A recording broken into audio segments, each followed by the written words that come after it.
Iedil, I have a question before we launch into the whole list of questions, and it is about where you're actually from. So you're an actor in Indonesia, but are you Malaysian or Indonesian, or are you mixed?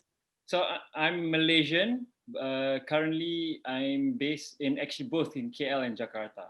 But the last 5 years, I've been based more in Jakarta. All right. Right. Have you like? I don't watch much local dramas and whatnot. Have you been in? Have you been doing this for a long time? Yeah, so I started my performing arts experience when I was 9 years old. Wow. What? I was part of Tunas Budaya. It's a children's cultural troupe under the Ministry of Culture, Arts and Tourism. So I've been doing a lot of theatre. Actually, my background is theatre, so I've been doing theatre, children's theatre. My first film when I was 12 years old. So I've been doing TV, theatre, and film for the past 26 years of my life. Wow. Wait, let me count. How old is he then? Wow, that's incredible. Yeah. So why Jakarta though? Why make the move over to Indonesia? So 5 years ago, I met my wife, who's an Indonesian actress. We were doing a film together here in Malaysia. So a year after we finished shooting, we started dating, and I married her a few months after that. So now I'm based in Jakarta. Did you really wait until the movie was finished before you started dating, or did Yes, it we kind were of very start happening? professional. Sure, you would, Iedil. Sure. Okay, just asking, co-hosts, have that Right. rap. Um, okay, so was it I don't know, well, man. I don't know. Okay, Anyway. that was a lie. All right, so when you sort of up sticks and sort of move there properly, as opposed to just bouncing in and out for work, what was that like? Was it easy to just leave Malaysia? How did you find living in Jakarta? Well, at first, there's a lot of adapting the language, and then the working ethic is very different in Indonesia as What do you compared mean? to Malaysia. I don't know. It just feel that they Island mentality? they They're more treat you, disciplined. they treat you better there. Really? Yeah, they understand. The work as an artist. They appreciate your work better than I feel, and they give you space to explore. And of Interesting. course, they have more people when it comes to production, right? Right. So things get worked faster. Oh, I mean, I've been doing a few productions, film productions in Indonesia. I've been in 3 films, Indonesian films already. It's almost the same in terms of like timeline and whatnot, but it's just I feel there's a slight difference in terms, of course, and they're being Indonesia, they're rooted to their culture. I mean, they're older nation as well, I feel. hmm But getting into it, I mean, we speak Malay. Speaking Indonesian is a whole other ball game, right? Yeah, dude, it's tough because you only have your reference is Bahasa Malaysian and English, Hmm. right? So you always change between your Bahasa Malaysian and Bahasa Indonesia. So I always get mixed up at first between my Malay and my Indonesian. Whereas if you see an expat in Indonesia, they only have like say an English person, they will have an English as their point of reference. So it's easier for them to Yeah. translate to Bahasa Indonesia. So it's easy for them to pick up the language as compared to us Malaysian because we still have the Bahasa Malaysia at the back of our mind, right? right. So it's sometimes I get mixed up, but they totally understand because I'm at first Malaysian trying to speak Indonesia, but I think I'm doing quite well already after being there for 4 years. That's really cool. Actually, I don't know whether you did this, but I remember having to be in France for a while, and I was working there, and I don't have French, right? But I was trying to do pidgin French, but whenever I couldn't find the word, I would throw in a Malay word, and they'd be like looking at me, and I'd be like going, "What's a foreign word? Why don't you Yeah. understand?" Like somehow my brain scrambled that if I'm saying a foreign word, you must understand it because it's not English. Yeah. Yes, What there's is always the this? la, What the is la, this? the Yeah, la. Yeah. put a What lie is that? everywhere. Yeah, Tandas. yeah, You yeah. don't know what tandas Like is. croissant la. So la.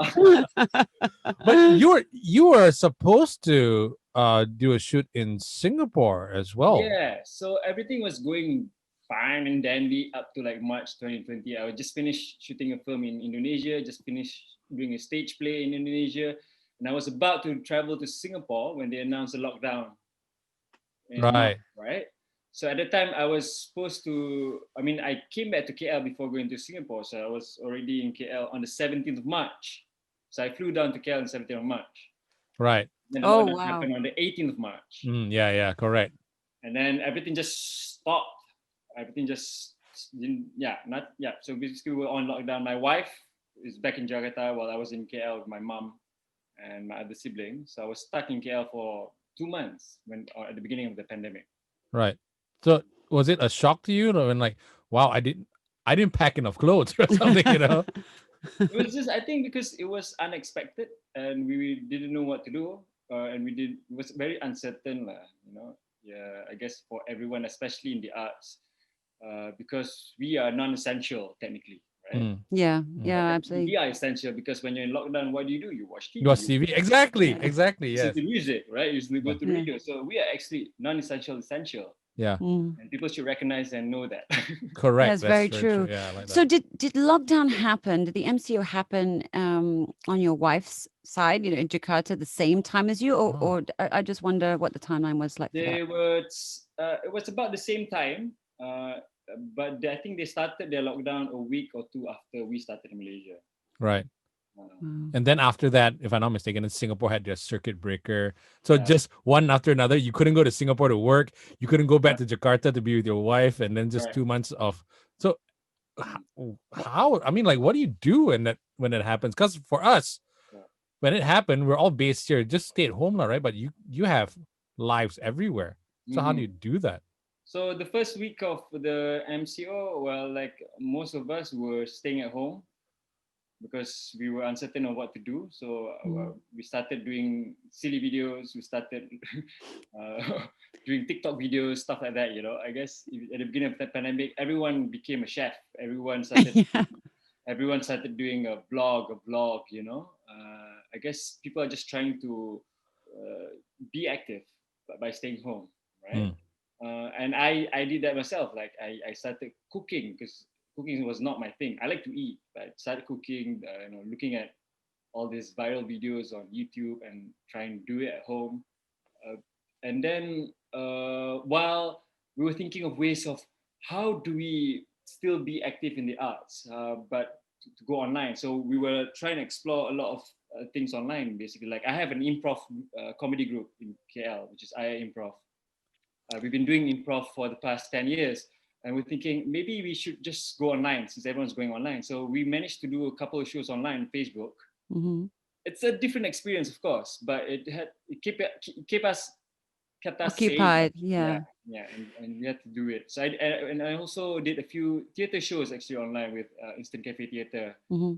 and also Causeway, which is part of Eka Matra Theater in Singapore. So we dabble into online performance during the pandemic. But did you Hmm. get paid to do all that though?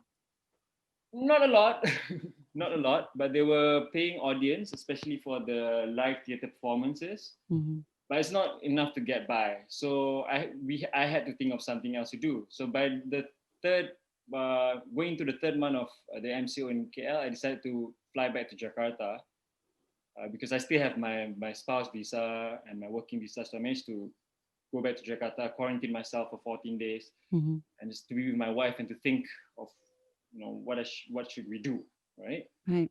Yeah. So that's how Munchy Chewy started actually. My cookie Well, business started. before we get to that, though, I'm just curious because obviously, to different degrees for everybody, what COVID's done is caused a massive separation, right? Some people are in the same town and can't really see their family, or they can just pop over. Maybe it doesn't feel as far as those who are sort of in different countries who can't go and visit. And Mm, mm. it's a very weird thing to kind of go, oh, my sister's giving birth. I'm supposed to be the confinement sister Yeah. here, and then I literally cannot get on a plane. There's no flights going out. It's a weird thing, right? And you, of course, had your wife over there, and when it's in a relationship and you love somebody, that must be so tough because you're worrying about them, if they're safe, if they're okay. And then you said you're with your mom over here, and obviously she's in an age bracket where it makes her more vulnerable. So how did the sort of separation and distance affect you? We were, I mean, thank God right now for technology, right? You have FaceTime, you can still video call, but it's it's tough at the beginning because, I mean, having a partner in Indonesia before the pandemic, it was okay. I mean, we kind of used to long distance relationship even when we were dating. But back then, I can always jump on a flight and travel to Indonesia every weekend, right? Yeah. With this happening, okay, the first 2 months, I thought, okay, this is fine because we've been apart for like 2 months because of work. But then now that it's gone beyond 3 months, it's tough because of my responsibility. One, as a son to my mother, who's in the age bracket where you need to really take care of them, right? So uh, I'm basically in the middle. I'm just trying to balance things out, but I know there are other people who are in worse situation, right? So I'm actually just trying to make do with what I have right now, what I can do, you know. Yeah. I guess it's tough, but you just have to like make sure you live your day and try and maintain Yeah. balance out everything in life. I But no guess. kids yet, though, right? No kids yet. No kids All yet. right. So because Lots that of would pets. have made things Got even more pets. I got complicated. lots of pets. So all my pets are in Jakarta, so I miss them a lot. Right. Oh, I Yeah. can imagine. Right. So going back to what you're saying, so after the first MCO lightened up, you managed to get home to Jakarta, your other home. And then walk us through what happened from there. So it's the same thing. I got back to Jakarta sometime in just before Raya. I think it was during the fasting month. So I managed to get back to Jakarta. Of course, I thought there was going to be something like at least some work there, but nothing happened. So we decided to. I mean, I decided to think of. I need to explore new things, explore new passion, right? So besides performing arts, what else am I good at? So eating. How can I make money from eating, right? Yeah, every Malaysian's dream question: how can I make money from eating? Yes. So I turned to food. So it's basically a funny story because I was just in the room with my wife. We were looking at YouTube videos of people cooking, right? And then we stumbled across a chef who baked cookies. And then my wife told me, "This is interesting. Why don't we try it?" By trying means I have to. Yeah. Why don't we try it? So the next day, I bought the ingredients, started baking. That was basically the first time in my life baking cookies. I've never baked. I mean, I've baked cakes before, but like bad, really bad. I mean, it looks bad. Might taste good to me, but it looks bad. But then it was first time baking, and then it turned out good. And then my wife said, "Okay, hold on, because she has a foundation in Jakarta, and she runs a cafe as well. Why don't," she said, "you supply to the cafe?" Right? So that's how it started. So I told her, "Wait a minute, let me just experiment with the ingredients for like a week or two, and then we do a trial run. If it's good, then I'll just continue it." So that's how Munchy Chewy started, basically. Right. Because she was okay. She had a cafe running, and so she had a business, and then she was acting and stuff like this. So she had multiple things going on. But things stopped because I mean, the cafe opened in February 2020. So we all stuck. So we didn't know what to do. Right. Yeah. So I mean, she was telling everything online, but still we were still figuring out how we to go on with the business, right? So so at least I had that platform to push this Munchy Chewy brand. Okay. So basically, it's all by luck. But just Also by luck. going through some YouTube video, hey, cookies, I've never baked before, but this is a good idea. Yep. So okay, so basically it started in Jakarta, not Malaysia. It started in Jakarta. Okay. But so and what? Sorry. What did you that week that you were literally covered in flour and butter and Cookie dough. all cookie dough and all sorts of stuff, that manic frenzied cooking in the kitchen, what was that moment like for you where literally you were trying to figure stuff out? Like, did you even know what you should be testing for? Like, did you have a criteria for what these cookies were supposed to be like, or a plan? Yeah, or a plan even, or were you just like, ignore the world, I'm in denial, I'm making cookies? I think I had a plan. The plan is to make sure that it came out good. So okay. that was the plan. So of course it was frenzy in the kitchen because I'm new to the kitchen as well, but and I had to share the kitchen space with my family in Jakarta, right? So I need to like find time and space where I can bake. So usually I find time at night, like close to midnight, to do the mix and bake in the morning. So that's the time frame where I can experiment. So I was Right. always on my own at night.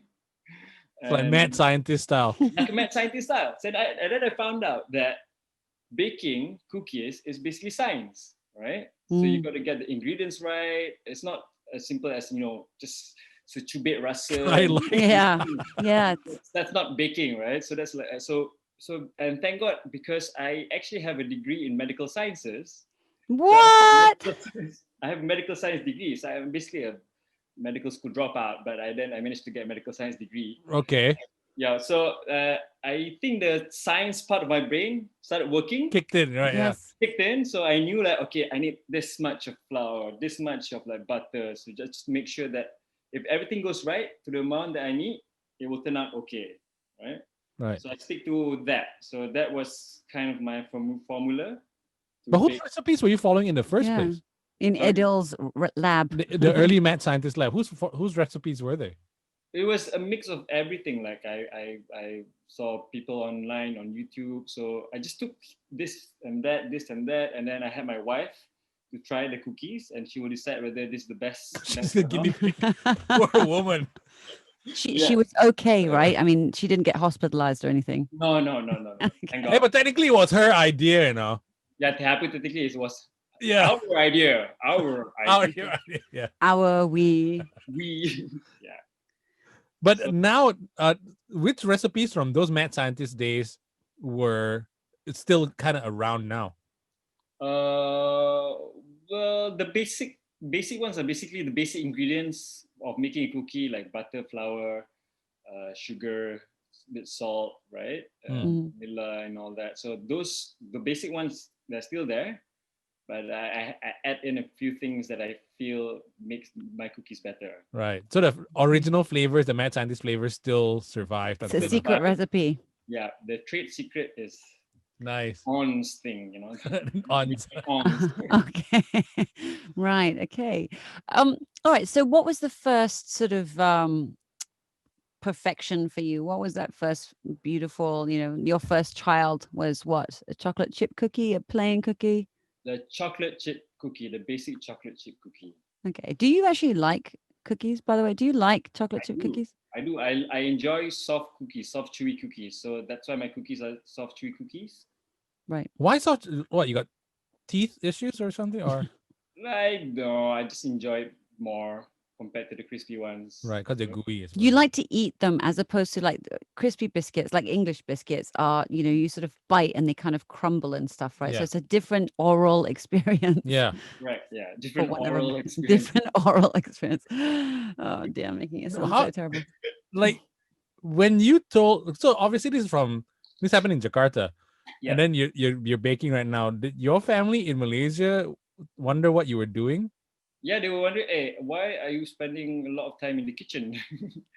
Every time I video call my mom, and then I tell them, well, I got to do what I got to do right now. So I guess this is my new passion. Right. And Wow. they understand because they know I like to eat. And my family likes to eat, like to go out and enjoy food. So I said, okay, go ahead. I mean, try. If it works, then it's something that maybe you can continue. Okay, so you're you have this idea in bed watching, videos with your wife, and that's it. You're chained to the oven for the next week, covered in flour. Mm-hmm. How did you go from Iedil, the actor, dabbling in, can I make a cookie, to Iedil, the businessman who was going to be setting up his cookie empire? Like, what happened after that first week? How did you go from there? Well, at the first week when I started the business in Jakarta, of course, I was still thinking, is this something long term that I want to do, or is this something that on the side, right? Even until today, I'm thinking about that, because my first love, my first passion is acting, the stage, definitely. So maybe because I'm not getting a lot of love from acting, maybe I go to my mistress lah, which is the cooking. Wow. Wow. Woohoo. Okay. But did you know, in like just playing around with the cookie, at a point that, this can be a business?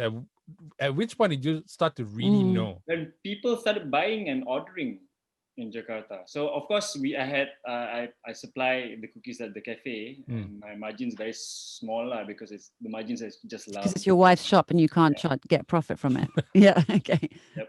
Yeah. I get sayang only Love profit, yes. No profit. Yeah. So and then I started getting like orders from people outside my circle, outside my family circle, outside my friends circle. So I was like, okay, there's an interest here. There could be a big business here. But then I realized that in Jakarta, my network is still very small, right? I knew I had a bigger network in KL. And then after 4 months of being in Jakarta, I told my wife, okay, I'm going to go back to KL, visit my mom to see her. And then at the time, remember, we had the MCO and then the CMCO. Which month was this, roughly? August, in August. I think it was RMCO at that particular time. RMCO, right? Yeah. RMCO. So, and then I said, okay. And then people start calling me and said, Iedil, okay, we're going to start production again. So there might be a few roles for you. I say, oh, okay, that's great.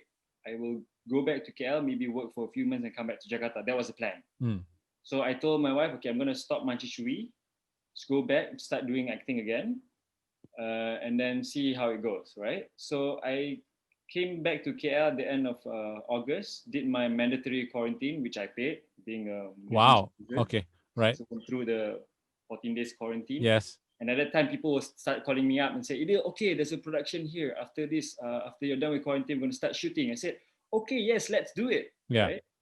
And then after 14 days of being in the quarantine, I got out. People start calling back. Iedil, actually, this project postponed. Oh my God. This project canceled.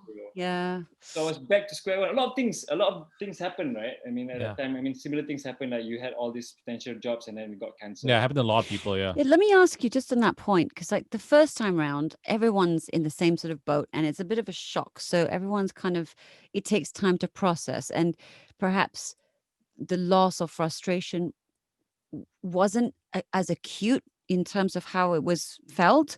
But the second time that it happened, after you kind of felt, okay, we're finally getting somewhere, finally getting back, was that shut down of everything, all the work canceling, the same level of frustration for you, or was it worse? Like, how did it happen for you second time around? I think it was worse. At first, I was a bit, you frustrated, one, of course, disappointed, and also a bit jaded as well. People thinking that the performing arts is not essential, and realizing that after 26 years of doing it, like it's still the same here in Malaysia. You don't have proper union, you don't have SOPs in terms of work, right? So I thought, fine, no one cares about performing arts in Malaysia, I guess. I'm still very hopeful that it will return to normalcy, but I guess we have to adapt to the new normal. Yeah, because I bet you the second time around, oh no, not again. Not again. Right. And then I realized that with the pandemic, this is going to happen again and again, right?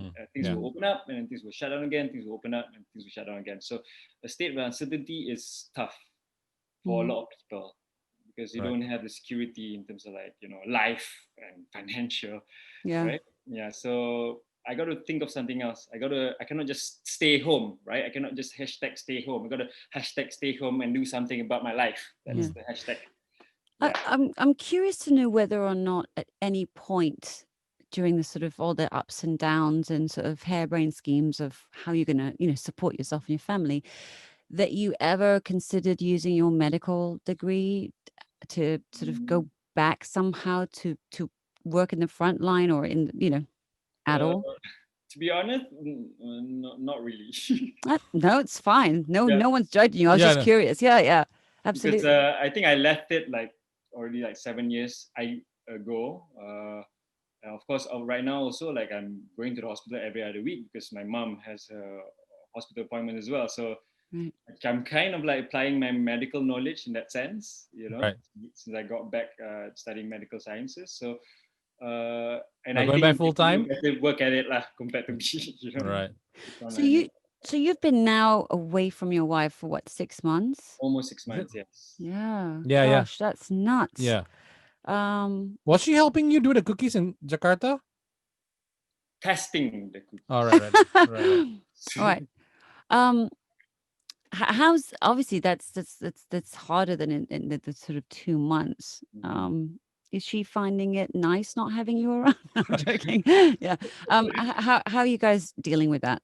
I think when we got together, we kind of have this understanding that things will be like this, and the fact that I married another actor, and she knows the fact that this is kind of life that we're gonna live for the rest of our lives, right? So being away from each other because of production. So, and she's very independent in that sense, and she's got her own thing going on in Jakarta. So I'm not really worried about her surviving. Of course, there are times where where we miss each other when we call, but things are okay between us right now. Like she understands I need to be my mom, and I've got this business that I want to grow in Malaysia, and she knows the potential. Once if there's a potential growth in Malaysia, then once I bring it back to Jakarta, then it could be something big as well in Jakarta.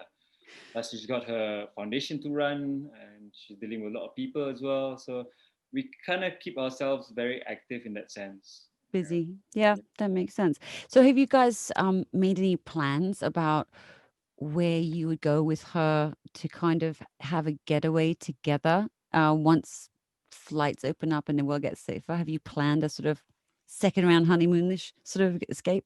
Well, we know we are going somewhere, but we don't know where yet. Or when. Well, when nobody knows, Yeah, right? nobody But knows. it's just that idea of like planning that sort of like when everything's sort of gotten to a stage where we can move, where shall we go and just enjoy ourselves? Where would you like to? We like to dive. So diving is a thing that we definitely want to do after this pandemic, or when we can travel.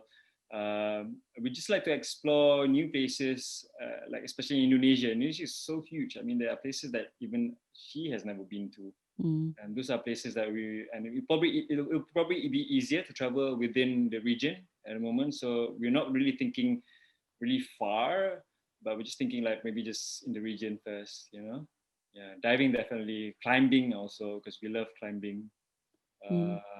Yep, those kind of things, yes. So what for you, obviously lots of challenges, but for you, what has been the most important or impactful learning about yourself, right? That perhaps you didn't recognize before. Let's start there. The pandemic really pushes you to your limit, in the sense that you're familiar with this, right? So now that you're stuck, we say you're acting, and it's not going anywhere yet, so you're going to figure out something else. Like my wife, when the pandemic started, she didn't know that she's going to have a cafe, and now she runs a cafe and a foundation. And for myself, now I'm a baker, so that's the learning curve for me. Like and this could have been done 10 years ago, 5 years ago, right? To discover new things. It's just a matter of the push. So with all this uncertainty, adversity, it will push the human limit to something else, to try new things, to finding new passion in life. So that's definitely the biggest impact of this pandemic for me. And what has been a learning for you about sort of others, in sort of interactions of how others have dealt with it, or perhaps others with your business? Like just looking at my circle of friends, like their experience dealing with the pandemic is very different. So you need to be very sensitive about it. Not everyone is in a good place, right? Mental issues, things like that. It's real, guys. I mean, and then one day you'll see your friend smiling, the next day you can't even, they're unreachable. So things like that is something that has been the highlight of this pandemic as well. So you really need to spend time, take care of your family and friends, just say hi to them, at least that's something very important that I learned. Is that something you went through? I mean, did you talk to a lot of other actor friends who are not man, in a good place? I mean, not just actor friends, like people that I make friends during shoot, like the production crew. Like those are people who are in the worst possible scenario compared to actors, or and like my friends who are sessionists, musicians, they're out of a job technically, because there is no live performances at all. So you need to reach out to them and then find new things. Like right now is the time that you collaborate.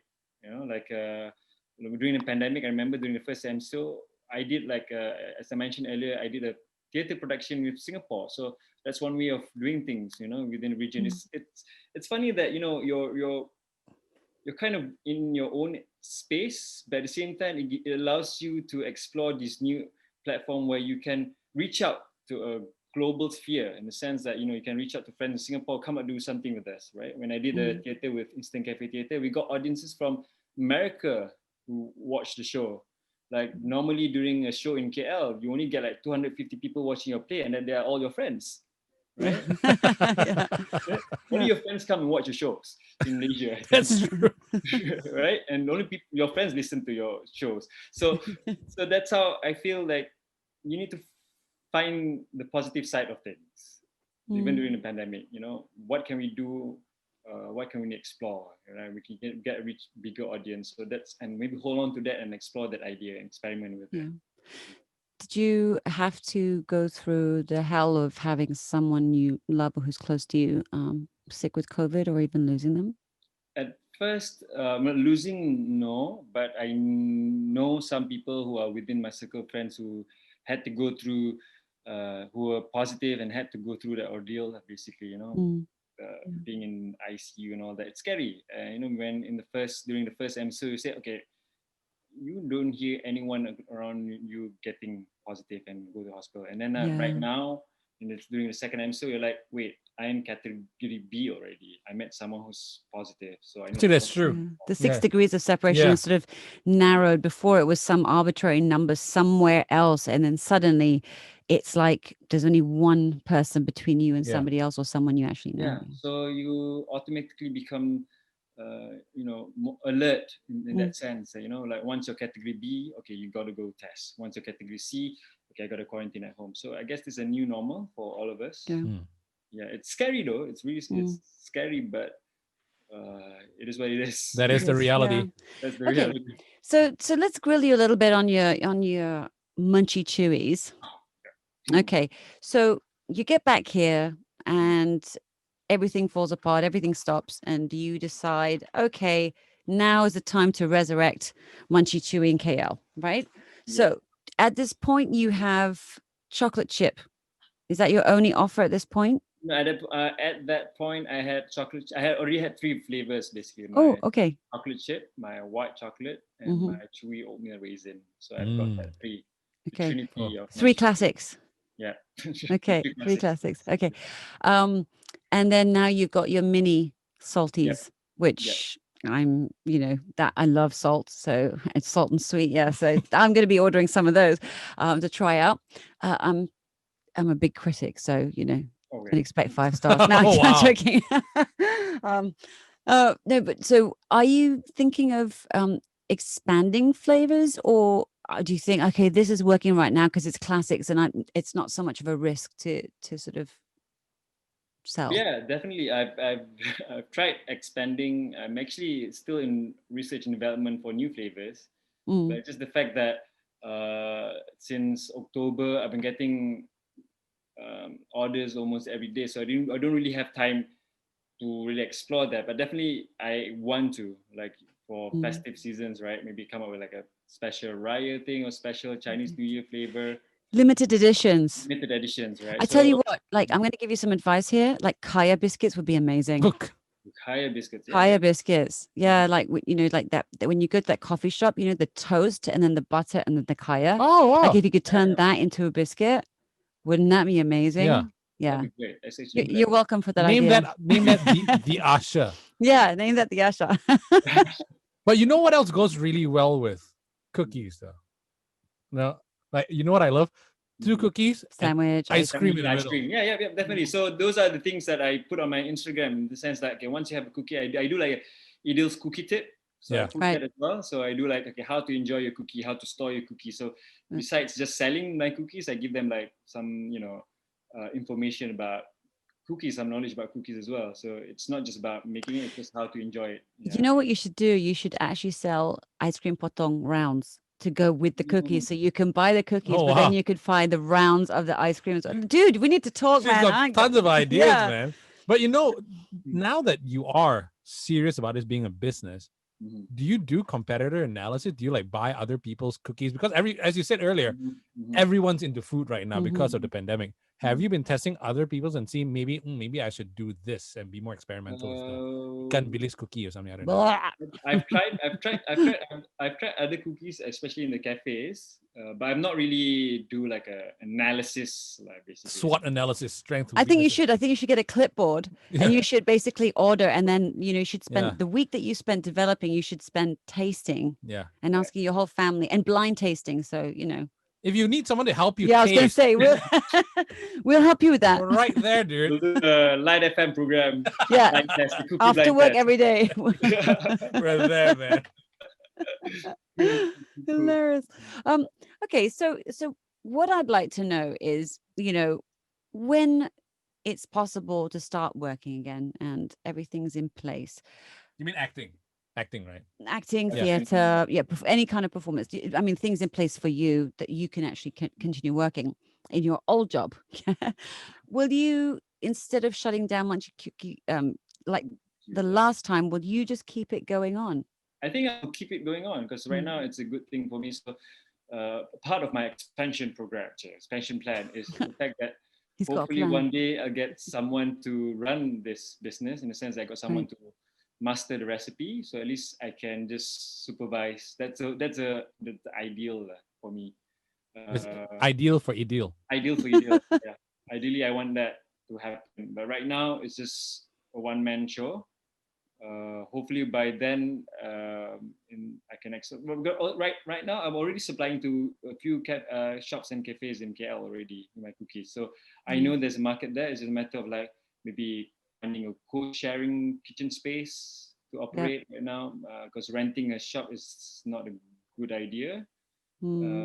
Especially with the business size that I have. So anyone with small factories or co-working factory spaces who have like baking machine things, get in touch with us. I've heard of these Iedil. co-working kitchens Kitchens. these there days, are right? Yeah. there are already a few in KL. Yeah. Yeah, And you know one in section 17 in PJ that's actually doing something. Yeah, It's a there's co-working. one in Ampang as well. Yeah. Right. Okay. That's good. Now the thing is though, would if this gets really big, this cookie thing, are you gonna let go of acting? Ooh, that's tough. You That's a tough shouldn't. question. This is just me insert again. If it took off and he minted it and made loads of cash, right? What he could do is fund his own movies and then decide what he wants to do and everything. And in the movies, product placement. Of course, Everybody's eating cookies all the time. Yeah. Yes, it will be a Munchy Chewy production, guys. Yeah, exactly. Munchy Chewy Productions. There you go. Yeah, Symbiosis across all brands. Come on, man. That'd be great. F&B and But we're glad things are going relatively well. But there's a reason why you got in touch with us for Free Plug Friday, because you obviously want to grow the brand. And we're here to help you do that. Exactly. So we do this for everyone who gets in touch with us for Free Plug Friday, because times are tough. And yes, you have enough money to get the products out and make some money, but then advertising is expensive. Yeah. Right? Yeah. So Asha and I have come up with a commercial, an ad a jingle for you. A jingle. And we hope you like it. Are you ready to hear this?